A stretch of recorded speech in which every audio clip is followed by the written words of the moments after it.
来看天狗类，佮继续的传烧哦。台中市昨嘛出现第三例本土病例，是一个60岁住伫西区的查甫人，感染源是还未找到。防疫专家是烦恼讲，若是无赶紧找到感染源来做大消毒，半个月后可能就会看到石土。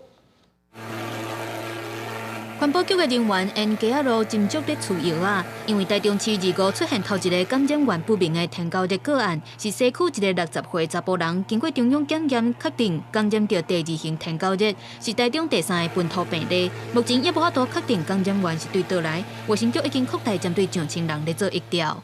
台中市西区登革热个案，卫生单位及区级防治中心已积极对个案潜伏活动地做病媒文密度调查。滋生源清除及户外化学防治，并扩大疫调。现在台风也快来了，那台风过后呢，也会有很多的积水，巡视一下我们住家环境的附近，看有没有积水的部分，赶快把它倒掉，赶快把它刷一刷，避免我们登革热的这样疫情继续的扩大。风台要来啊，落雨过一定真侪所在会积水，台中市提悬警觉。提醒民众一定要先处理到积水的所在，要清好清气，爱砍挂也是倒卡。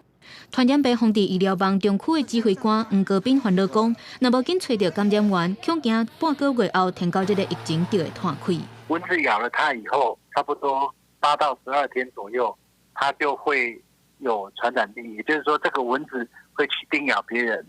所以，假如说这个传染没有找出来，没有及时去处理的话，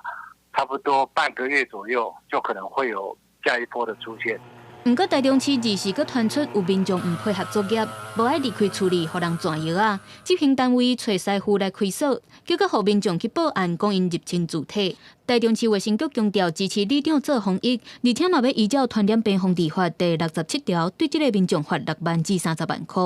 记者综合报道。